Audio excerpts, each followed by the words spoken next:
राष्ट्रीय सुरक्षा कायदा, सोनम वांगचुक केस आणि मोठं चित्र. कल्पना करा, तुम्ही एखाद्या आंदोलनात सहभागी झाला किंवा सरकार विरुद्ध आवाज उठवला आणि अचानक पोलीस येऊन तुम्हाला अटक करतात. न्यायालयीन प्रक्रिया नाही, जामिनाची सोय नाही आणि तुम्ही महिनोन्महिने तुरुंगात असतात. हे ऐकायला चित्रपटासारखं वाटतं ना, पण प्रत्यक्षात भारतात राष्ट्रीय सुरक्षा कायदा अंतर्गत असं घडू शकतं.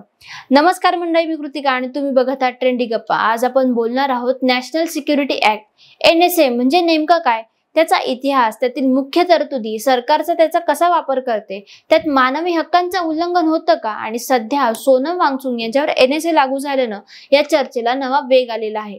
हे आज आपण सविस्तर जाणून घेऊयात. NSA चं मूळ ब्रिटिश काळातल्या रोलट ऍक्ट 1919 मध्ये आहे, जिथे फक्त संशयावरून अटक करता येत होती. स्वातंत्र्यानंतर इंदिरा गांधींच्या काळात maintenance of internal security act आणला गेला. आणीबाणीच्या काळात 1975 ते 1977 चा प्रचंड दुरुपयोग झाला, त्यामुळे नंतर तो रद्द करण्यात आला. पण 1980 मध्ये खलिस्तानी चळवळ आणि देशांतर्गत अस्थिरतेच्या पार्श्वभूमीवर NSA लागू करण्यात आला. हा कायदा प्रिव्हेंटिव्ह डिटेक्शन लॉ आहे, म्हणजेच गुन्हा घडल्यानंतर शिक्षा नाही, नंतर गुन्हा होऊ नये म्हणून आधीच अटक होते. सरकारला जर वाटलं की एखादी व्यक्ती राष्ट्रीय सुरक्षेला धोका पोचवेल, सार्वजनिक सुव्यवस्था बिघडवेल, तस्करी, दंगल किंवा काळा बाजार करेल, त्याला NSA अंतर्गत ताब्यात घेऊ शकतात. मुख्य तरतुदी काय आहेत? व्यक्तीला जास्तीत जास्त 12 महिने नजरकैदेत ठेवता येतं. केंद्र सरकार हवं तर ही मुदत वाढवू शकतं. अटक केलेल्या व्यक्तीला सहज जामीन मिळत नाही. सरकारला अटकेचं खरं कारण सांगण्याची सक्ती नसते.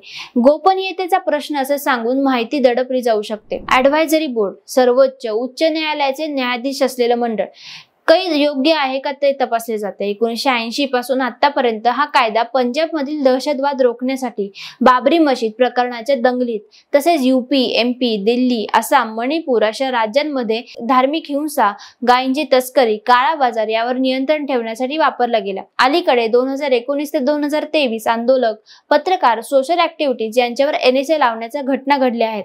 लडाखमधील पर्यावरणवादी सोनम वांगचुक यांच्यावर सरकारनं NSA लागू केला आहे. त्यांच्यावर आरोप आहे की त्यांनी आंदोलन दरम्यान प्रक्षोभक भाषण केलं, लोकांना चेतावलं आणि त्यांच्या NGOला मिळालेल्या परकीय निधीवरही संशय उपस्थित झाला. मात्र त्यांच्या समर्थकांचं म्हणणं आहे की हे सर्व सरकारविरोधी आवाज दाबण्यासाठीचं हत्यार आहे.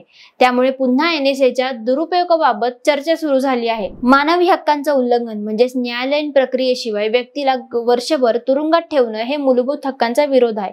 राजकीय गैरवापर म्हणजे विरोधक, पत्रकार, कार्यकर्त्यांना गप्प करण्यासाठी वापरला जातो. असे आरोप आहेत की दोष सिद्ध न झाल्यामुळे अनेकदा NSA अंतर्गत अटक झाल्यानंतर आरोप सिद्धच होत नाहीत, पण त्यांनी महिनोन्महिने तुरुंगात काढलेले असतात. NSA हा कायदा राष्ट्रीय सुरक्षिततेसाठी महत्वाचा आहे, पण त्याचाच वापर जर राजकीय दबाव किंवा विरोधकांना गप्प करण्यासाठी केला गेला तर तो लोकशाहीचा धक्का पोहोचवतो.